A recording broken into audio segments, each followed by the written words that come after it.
Bom dia. Marcos 12. Evangelho de Marcos, capítulo 12. Jesus passou a ministrar-lhe por meio de parábolas. Certo homem plantou uma vinha, ergueu uma cerca ao redor dela, cavou um tanque para esmagar as uvas e construiu uma torre de vigia. Depois arrendou a vinha para alguns lavradores e partiu de viagem.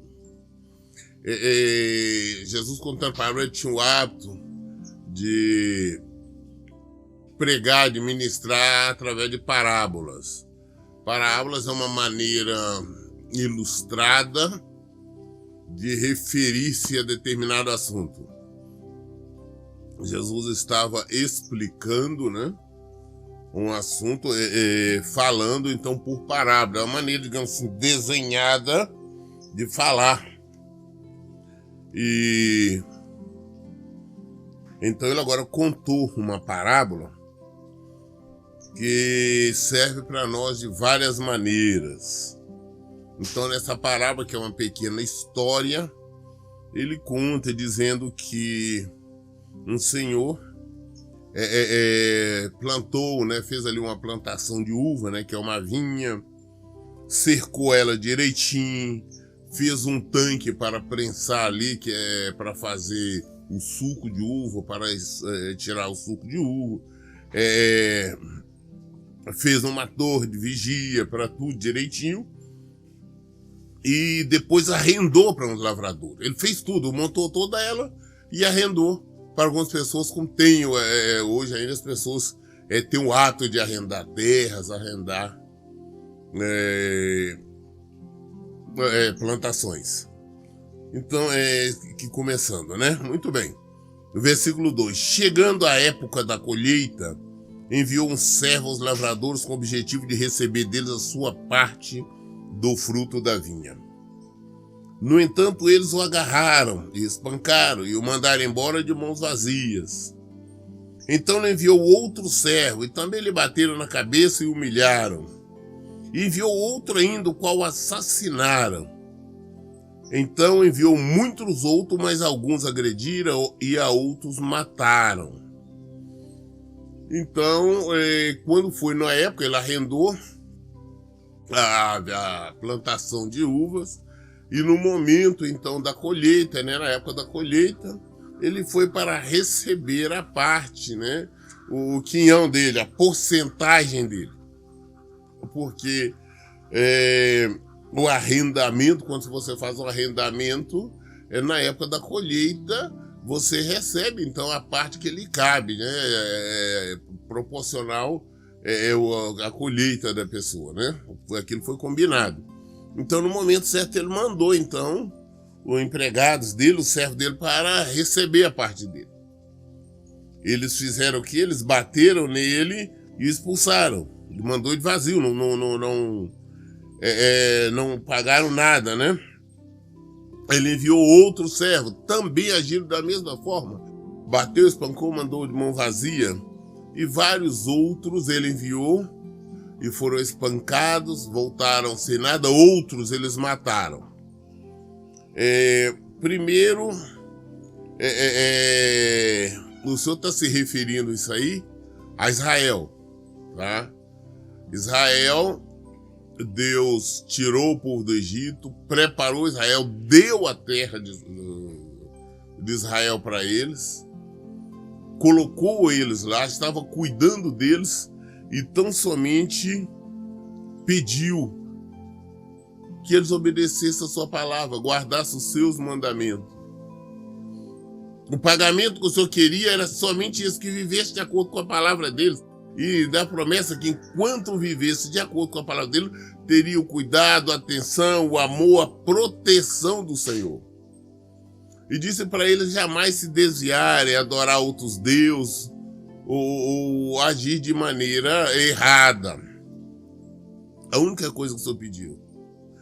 O Senhor colocou eles numa terra boa, como falava desde o início, uma terra que mana leite e mel, ou seja, uma terra que era muito boa em todo sentido. Era uma terra muito boa para gado leiteiro, era uma terra muito boa, tinha muitas flores, tinha muito mel por isso, era uma terra frutífera, era uma terra muito rica, né? Ele colocou o povo e a única coisa que ele pediu foi que, olha, vocês obedeçam a minha palavra que eu zelarei para vocês, não deixarei os inimigos atacar vocês. Tinha proteção, cuidado do Senhor. Mas eles resolveram adorar outros deuses, eles resolveram ir para o pecado, para o adultério, para a fornicação. Eles resolveram fazer tudo que não presta, adorar outros deuses, santos, imagens. E nós vemos que ao longo da história, Deus enviou ali várias vezes os inimigos contra Israel. O povo era derrotado, era morto por doenças, eram mortos de várias maneiras. Presos, iam para o cativeiro, foi para o cativeiro na Síria, foi para o cativeiro na Babilônia. Aí quando eles estavam em um momento de dificuldade, eles lembravam, eles clamavam o Senhor. O Senhor dava oportunidade. Na época, no início, ele levantava juízes, né? Pessoas para ajudar a combater, para liderá-los. Aí quando eles estavam novamente seguros, voltavam para o mesmo pecado. E assim foi essa sucessão de erros, até julgando esperto, né? Querendo enganar o Senhor. Ou seja, na verdade eles entenderam, não, agora o Senhor deu 10, nós somos donos, nós somos senhores, nós dominamos. Esqueceu que o Senhor tem poder, o Senhor tem dono. Assim, quem aluga, arrenda uma terra, ele é o Senhor daquela terra, ele tem o poder, então os arrendatários não têm poder. Não adianta tentar se intitular dono, porque não é. Não adianta eu tentar falar, não, eu sou dono desse sítio aqui, porque eu não sou. Aqui nós somos arrendatários somente. É a mesma forma. É um exemplo. Eu não posso me levantar como nada aqui, porque existe um dono, existe o Senhor. E aqui então aí Deus está dando esse exemplo. Mas esse exemplo também pode ser aplicado em nossas vidas. Deus nos dá uma família, nos dá um trabalho, nos dá saúde, mas Ele quer tão somente que nós obedeçamos, que nós vivemos de acordo com a palavra dEle. Mas nós nos recusamos, em vários sentidos. Você casou, você tem família, tem marido, tem esposa, você tem filhos,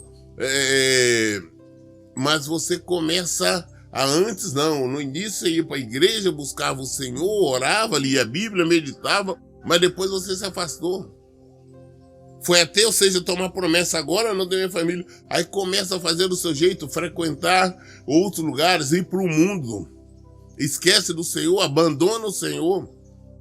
Faz tudo que o mundo faz, tudo que o Senhor diz para não fazer, você faz. Aí vem a destruição. Aí quando você menos espera, vem a destruição na família, o casamento acaba, a esposa abandona, o marido abandona, os filhos vão para o mau caminho, fazendo o que não presta. Tem problemas às vezes na saúde. Ah, mas por quê? Por que está acontecendo isso? Porque você abandonou o Senhor. O Senhor colocou, você lhe deu. Por mais que você ache que não, mas tudo o que acontece é vontade ou permissão do Senhor. É isso que nós temos que entender.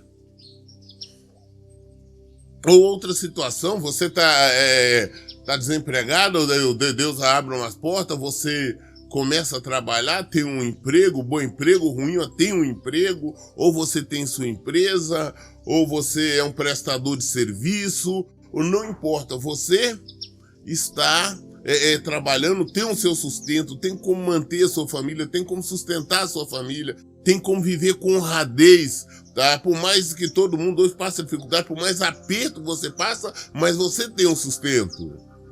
Aí de repente você acha, não, tá errado, eu que trabalho, por que eu tenho que, esse negócio de devolver 10%, por que eu tenho que dar 10% para pastor, para igreja, para Deus? Deus não quer dinheiro, né? Desculpa, não, Deus não precisa de dinheiro, não, mas existe um mandamento dele para nós devolver 10%. Você acha, não tem que dar nada, eu não tenho que devolver dízimo, não tenho que devolver nada. Aí quando você menos espera, as coisas também começam a acontecer na sua vida, a destruição começa, no trabalho, você é mandado embora, você perde o emprego, a dificuldade acontece, às vezes por mais que você ainda tenha um emprego, tenha um dinheiro, mas o dinheiro nunca dá para você pagar as contas, existe aquele desespero, tem problema de saúde, tem problema outra, lá as coisas começam a estragar, as coisas começam a quebrar na sua casa, e é prejuízos e mais prejuízos, e você não entende. Nós às vezes agimos assim. Nós somos esse povo ingrato, porque nós rejeitamos o Senhor. O Senhor tem nos enviado constantemente a palavra dele. Profetas, hoje nós ouvimos a palavra dele na televisão, no rádio, nós ouvimos a palavra dele em panfletos que nos distribui. Hoje Bíblia todo mundo tem, o Senhor está nos falando o tempo todo através da Bíblia. Hoje, constantemente, em qualquer lugar, você ouve o Senhor nos falando, nos chamando, mas nós recusamos, nós queremos ouvir só o que nos interessa, só o que nos é bom. É isto. É versículo 6.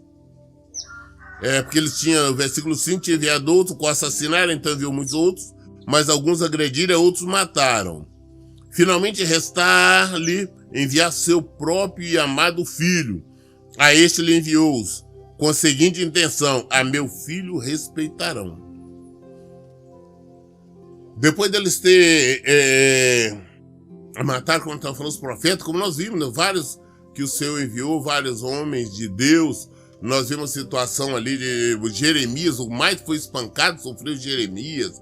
E Ezequiel, vários profetas. Zacarias foi um dos profetas que foi morto. Não aquele Zacarias, esse Zacarias que você conhece do livro, Zacarias, um outro Zacarias, foi morto indo para o altar. Então vários profetas foram mortos, foram assassinados por eles. Eles não queriam ouvir a palavra de Deus. Tá? Porque eles estavam lá profetizando, eles estavam falando contra Judá, eles estavam falando contra Jerusalém, eles estavam falando contra Israel, falavam contra o reino do norte, falavam contra o reino do sul, porque na época estava dividido, eles não queriam ouvir, eles não queriam a verdade. Os reis mandavam prender, mandavam colocar no tanque, no tronco, mandavam colocar em cisterna, não era prisões, chicoteados, matavam.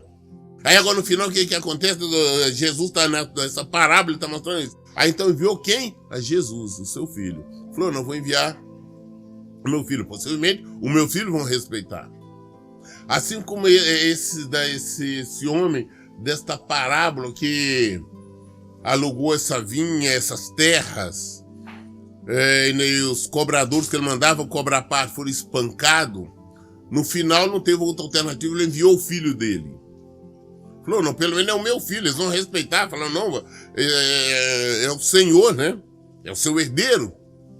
Isso aí eles não vão espancar, isso aí não vão matar. Você vê que este homem teve uma série de compaixão, ele tentou até o último, até enviar o seu próprio filho para resgatar, porque ele não queria destruir aqueles vinhateiros, ele não queria destruir aqueles agricultores. Mas vejam o que aconteceu. Versículo 8. Então agarraram e assassinaram e o jogaram para fora da vinha. Diante disso, o que fará o proprietário da vinha?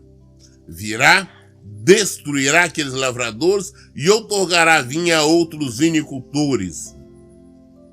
Então o que acontece? Então, eles agora pegaram e mataram o filho. Ele falou, não, esse é o herdeiro? Ah não, vamos acabar com ele, né? Acabamos com o herdeiro e nós assumimos a terra. Aí não ter herdeiro é nossa mesmo.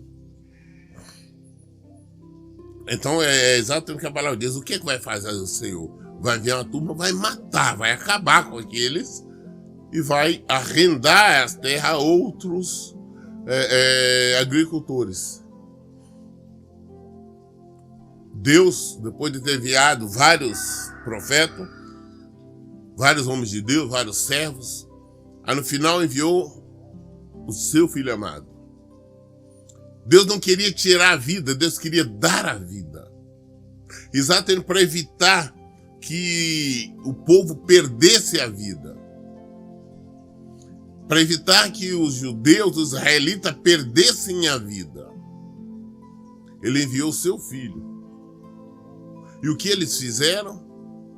Pegaram o seu filho e o mataram e o crucificaram. Jesus já está falando isso, já sabia o que ia acontecer. Eles fizeram isso com Jesus. Pegaram, espancaram e crucificaram.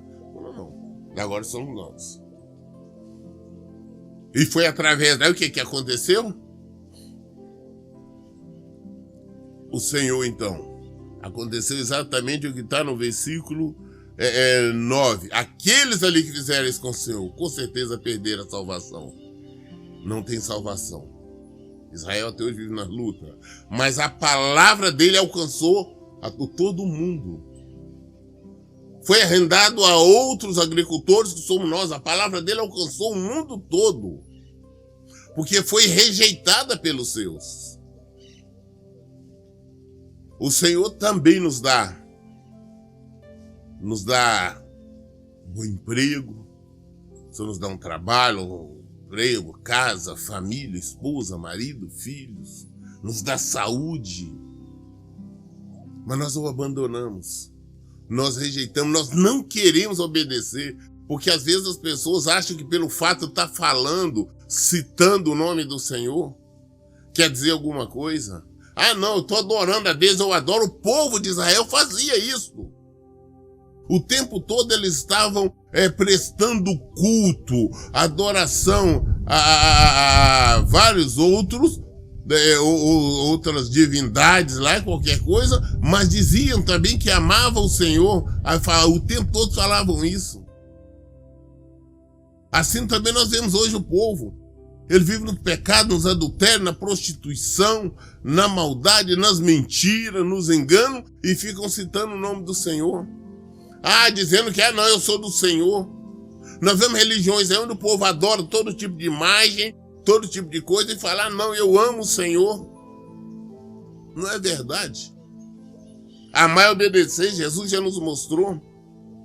Mas não adianta você estar em casa, por exemplo, não, minha família, nós servimos o Senhor. Não adianta você ter uma Bíblia lá aberta, lá no Salmo 91, ou no Salmo 22, ou no Salmo, sei lá, em qualquer parte da Bíblia, dizendo que ama o Senhor.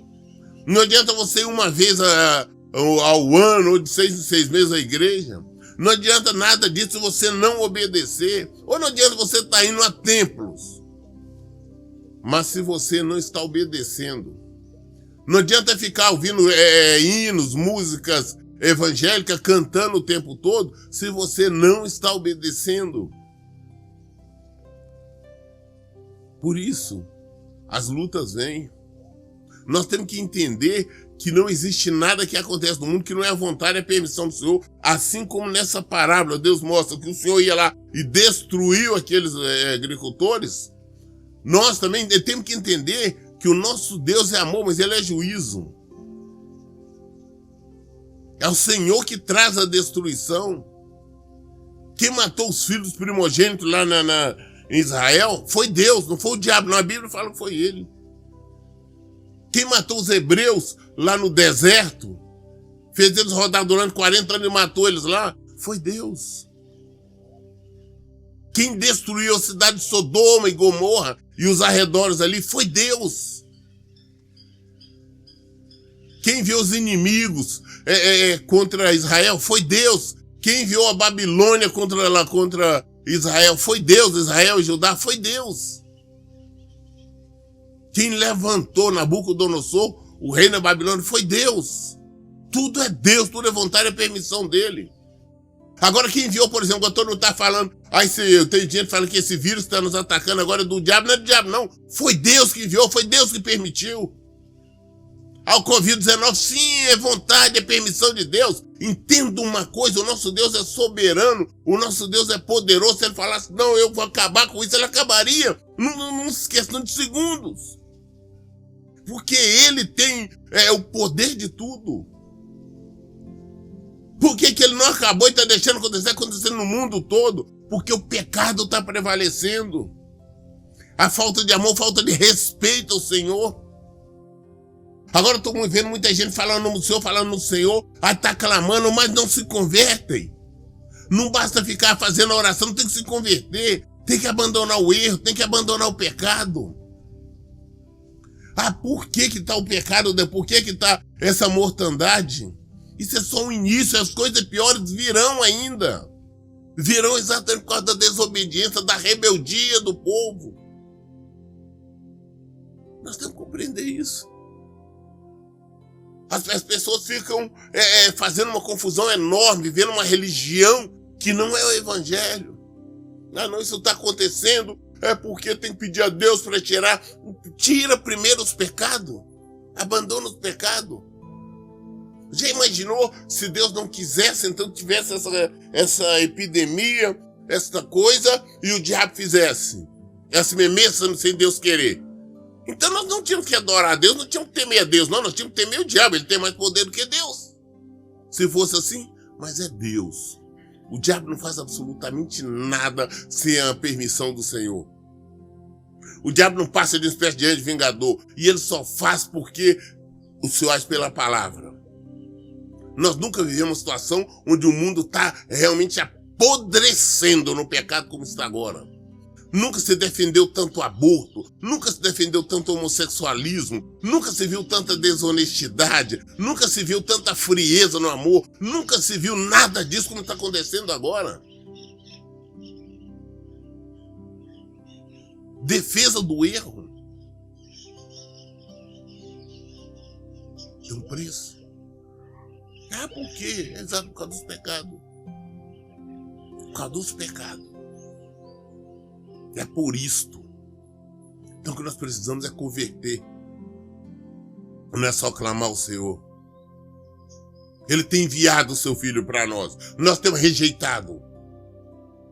Assim como os agricultores rejeitaram, pegaram o filho dele, mataram, nós estamos fazendo. Hoje tem as igrejas que estão fazendo isso. Estão matando, estão trocando. O negócio deles, não querem Jesus. Que fala é proibido negociar nas igrejas. É proibido extorquir o povo. Eles não querem saber. Eles querem outra coisa. Esse Jesus eles pegam, amarram e matam. Eles querem um outro Jesus. Eles querem um Jesus que é servo. Eles querem um Jesus que fica dando o que eles querem. E esse não é o Senhor, esse é o diabo. O que eles estão pedindo, apesar de citar o nome do Senhor, assim como Israel estão pedindo, é o diabo. É isso que estão buscando, porque estão cheios de pecado, eles não querem abandonar o pecado. O Senhor é santo, ele exige santidade. Se nós queremos nos aproximar dele, nós temos que ser santos. Sede santo que o Senhor, porque eu, Senhor, sou santo, essa é a palavra dele. Abandone o pecado, volta para o Senhor. Porque senão, examina a sua vida. Como você está na sua vida? Como é que você está agindo na sua casa? Como é que está no seu trabalho? Você realmente reconhece o Senhor como Senhor da sua vida? Versículo 10. Ainda não leste esta passagem nas Escrituras? A pedra que os construtores rejeitaram, essa veio a ser a pedra principal angular. Isto procede do Senhor e é obra de grande maravilha para todos nós. Isso é obra de grande maravilha. Aqueles estão rejeitando o Senhor. Sofre. Aqueles que caíram sobre a pedra, ou que a pedra caiu sobre eles, são esmagados. A pedra é Jesus. A rocha é Jesus. Versículo 12. Por isso começaram a tramar um jeito de prendê-lo, pois perceberam que ele havia narrado aquela história com o propósito de acusá-los. Contudo, tinha receio da multidão e acharam melhor se afastarem. Eles sabiam que o Senhor estava falando com eles. Eles sabiam. Da mesma forma que nós vimos a Bíblia, nós sabemos que o Senhor fala contra nós. Aí tem muita gente, igual pregadores e outras pessoas, ficam escolhendo versículos na Bíblia que é conveniente. Porque não querem ouvir a verdade, tem medo da verdade. Eles se escondem, eles preferem o erro, preferem as trevas, preferem a escuridão. Deus enviou o Filho dele para salvar, para dar vida, porque ele não queria tirar a vida, ele não queria que ninguém perdesse a vida, ele enviou o Filho dele. Mas o que acontece? As pessoas preferiram a morte. Escolheram a morte. Queriam a morte para o filho dele, que mataram o filho dele. Queriam a morte para todos. Mas não conseguiram, porque Jesus está vivo. O Pai ressuscitou, o Pai tem todo o poder. O Senhor tem todo o poder. Ele dá vida. a quem quer. Ele dá vida a quem lhe é obediente, a quem eu tenho. Então já acharam um jeito de ficar agora já querendo pegar Jesus. Ainda hoje estão buscando prender Jesus. Ainda hoje querem matar Jesus. Porque, como disse, eles querem outro Jesus. Querem um Jesus servo, um Jesus bonzinho, que tolera e aceita os pecados. Versículo 13.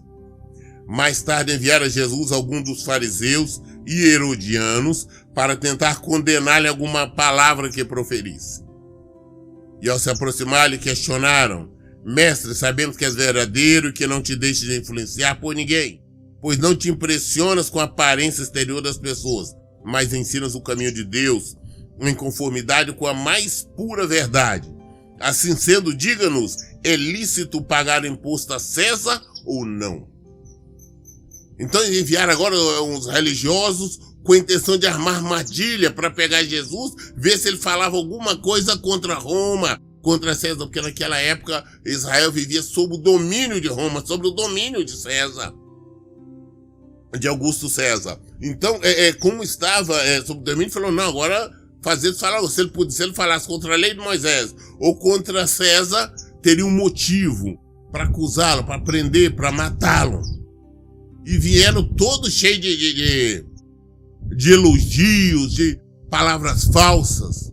Um dos motivos que eu tenho medo quando as pessoas chegam com muita, perdão na palavra, com muita frescura comigo, vem com coisinha, igual tem muitos pregadores, pregador é irmão, a paz é o amor, eu sei que aquilo não tem nada que presta que sai dali, são uns falsos, uns hipócritas, uns mentirosos. Então chegaram com Jesus com essa toda coisa, né? Sabemos que é mestre, que é verdadeiro, sabendo que você não deixa influenciar por ninguém, não te impressiona pela aparência das pessoas, que ensina o caminho de Deus, e era com todo esse balanço no ouvido dele. Mas queria que ele desse uma resposta falsa ali agora para pegar ele. Vamos ver a resposta que ele vai dar. Nós devemos pagar imposto a César ou não? Se estão sob o domínio de César, se estão sob o domínio de Roma, ou seja, são prisioneiros, é óbvio que tem que pagar. Nós também agora, por exemplo, nós devemos pagar imposto? Não, claro que todos nós temos que pagar os impostos. Isso é óbvio. Nós devemos submeter as leis. Tem que pagar os impostos? Sim que tem. Perguntaram, é lícito pagar imposto a César ou não? Devemos pagar o imposto a César ou não? Versículo 15. Devemos pagar ou podemos nos recusar? Jesus, porém, conhecendo quão hipócritas estavam sendo, lhes inquiriu: por que me tentais? Trazei-me um denário para que eu examine. Jesus sabia conhecer a hipocrisia, mentira, a safadeza desses religiosos. Falou, escuta, rapaz, já conhecendo, falou, por que vocês estão me tentando? Por que vocês estão experimentando? Querem armar alguma para mim? Por quê? Me traz aqui um denário. Denário é uma moeda. Para não conhecer esse dinheiro de vocês aqui, me traz aqui. Alguém tem uma moeda aí? Traz aqui o denário. Aí isso que Jesus falou. Mas Jesus falou, por que vocês estão me tentando? O tempo todo, esses falsos cristãos, esses mentirosos hipócritas, ficam o tempo todo armando cilada. Armam um jogo de palavra. Nós vemos isso nas igrejas, o que pastores ou supostos pastores andam armando cilada assim, porque distorcem a palavra do Senhor, porque mentem, enganam. Da mesma forma, é uma distorção que eu sempre combato, que é a minha área, o que eu faço, ali tentando usar Mateus 19 ali, muda o entendimento ali, exatamente para favorecer a eles mesmos e aos outros. Traz uma palavra mentirosa. E ele lhe trouxeram a moeda, ao que ele lhes indagou: de quem é esta imagem e esta inscrição? Ora, de César, replicaram eles. Eles trouxeram a moeda e falou, aí Jesus pegou a moeda, vem cá, de quem que é esta imagem aqui? As moedas cunhadas, né? Tinha tipo uma imagem, a foto de César, de Roma, né? De Augusto César. Falou, de quem que é? Ora, é de César. De quem que é a inscrição? De quem que tá o nome aqui? Augusto César. Então, é claro que é de César. Então, o que Jesus disse? Então, Jesus asseverou, dai a César o que é de César, e a Deus o que é de Deus. E todos ficaram pasmos com ele. Dai a César o que é de César, e a Deus o que é de Deus. Também as pessoas hoje armam muita desculpa, muito pretexto para não pagar imposto. Como eu já vi, não, que os governos estão roubando. E daí que eles estão roubando, eles vão prestar conta a Deus. Tem muita gente que fala da mesma forma. Não vou devolver disso, porque a igreja está roubando, o pastor está roubando. Eles vão prestar conta a Deus, com certeza. Mas nós temos que cumprir o nosso dever. Nós temos que cumprir com a nossa obrigação. Se nós não cumprirmos, nós estamos falhando. E se nós estivermos falhando, nós vamos para o inferno. Nós temos que ser obedientes à palavra do Senhor. Senão aquele lugar que está reservado para nós é para outras pessoas. Nós seremos tirados fora. E é dado para uma outra pessoa. Vamos aprender isso. Vamos viver o Evangelho. Eu li Marcos, o Evangelho de Marcos, capítulo 12, até o versículo 17. Toda dúvida nós esclarecemos aqui na Bíblia. Por isso, em todo tempo eu digo, leiam e pratiquem a Bíblia. Que Deus abençoe. Tenham um bom dia.